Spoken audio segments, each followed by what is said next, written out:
芥木白早就预料到楚风在发现无法与其抗衡的时候，会直接在阵法塔的其他层催动阵眼绽放，因此从一开始芥木白就有了防范之心，就在束缚阵眼，使楚风无法让阵眼绽放，并且这种束缚不断加强。随着时间推移，对阵眼的束缚之力已是到了他自信满满的地步。可他还是低估了楚风，此刻他能感受到他眼下的全力对抗极其勉强，楚风的对阵眼的掌控远远超乎了他的想象，继续下去他多半会输。于是芥木白看向了眼前的10个盒子，眼中虽有不甘，可最终还是打开了一个盒子。刹那间光芒普照，盒内一张符纸飞出，落入芥木白手中。法诀变化，符纸燃烧，但并未化为灰烬，而是化作光芒气焰，融入芥木白掌心。紧接着那光芒气焰自芥木白体内释放，覆盖全身。气焰中还有无数结界符咒飘荡，那结界符咒竟与气运圣境那罗盘上的符咒极其相似，分明就是同根同源。随着芥木白法诀变化，那股力量融入阵法之中，很快那阵法力量竟出现在了百里子灵体内，又涌入阵眼之中。此时阵法之力大增。操！看到这一幕，楚风便顿时明白了，百里子灵不是有至宝，他是身后有人撑腰，此人掌握的力量与气运圣境相关。之所以有如此判断，是楚风不仅在此时百里子灵的阵法力量上感受到了气运圣境相同的力量，还感受到了其他人的气息。难怪百里子灵结界之术如此弱，却又如此强大。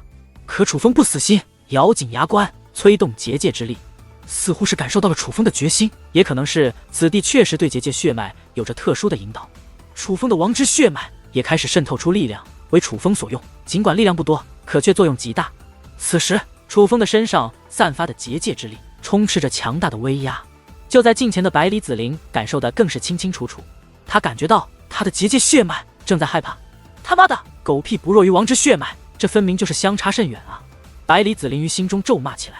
身为修武者，他清楚血脉压制本身就是实力的差距，而原本对自己结界血脉充满信心的他，此时自然极其不爽。同时芥木白也感受到了楚风的变化，于是他将第2个盒子打开，又一张符纸飞掠而出，又有更强大的结界之力融入其体内。这一次楚风也是难以抗衡，那阵眼不仅无法绽放，还快速向上飞掠，很快来到了阵法塔的第9层。这一次立场换了，原本想让阵眼绽放的楚风努力压制阵眼，可是没用，伴随源源不断且更加强大的阵法之力自百里子灵体内释放而出，融入阵眼之内。楚风的力量也是力不从心，最终只能眼睁睁地看着阵眼绽放。刹那间风云变化，一道光柱冲天而起，引世人瞩目。选择定格在了阵法塔的第9重，那一个外力将起到关键作用的挑战。楚风，王之血脉不过如此啊！百里子灵看向楚风，脸上尽是胜利者的姿态。楚风淡淡一笑，抬头看向百里子灵，并非真材实料，难道你就不心虚？怎么输不起了便污蔑我体内有至宝，为你的失败找借口？百里子灵问。不只是至宝，还有帮手，这个人很强，掌握了气运圣境的力量。我猜气运圣境多年没有出现，与此人有关吧？楚风问。而他此话一出，百里子灵也是脸色变化，但还是问道：你在胡说八道什么？承不承认都没关系，反正我心中有数。对了，胜负未定呢，先别急着高兴。楚风此话说完，意念一动，便离开了此地。前辈，他怎么知道的？百里子灵赶忙询问芥木白。猜的吧，不必理会。子灵少爷已然成功，便先出来吧，还需要为后面的挑战做准备。芥木白并未多言，因为他知道楚风不是猜的，他很清楚刚刚催动符纸的力量后，他泄露了一些东西，楚风必然是观察到了，才确定了这件事。此时的芥木白非常虚弱，他没有去接百里子灵，他也无需去接，反正有即墨千舟在。于是他取出一颗透明的珠子，那珠子上面同样刻写着气运仙尊4个字。只见其大袖一挥，覆盖于他的磅礴的阵法全部涌入那珠子之内，原本透明的珠子也是光芒璀璨，化作非凡之物。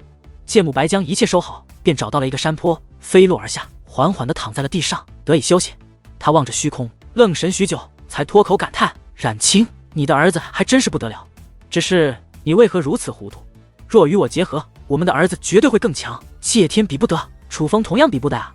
话罢，芥木白闭上双眼，牙关也是微微咬紧，那个表情不知是恨还是遗憾，又或者既恨又遗憾。此时楚风也是回到了之前的位置，而刘阔和九颠大师就在这里接应。见楚风归来，皆很是意外，毕竟气运圣境先后出现了楚风与百里子灵的名字。先前又一道光数字顶峰冲天而起，引得气运圣境再度变化。这变化壮观无比，引世人关注。人们也都觉得此变化与楚风和百里子玲有关。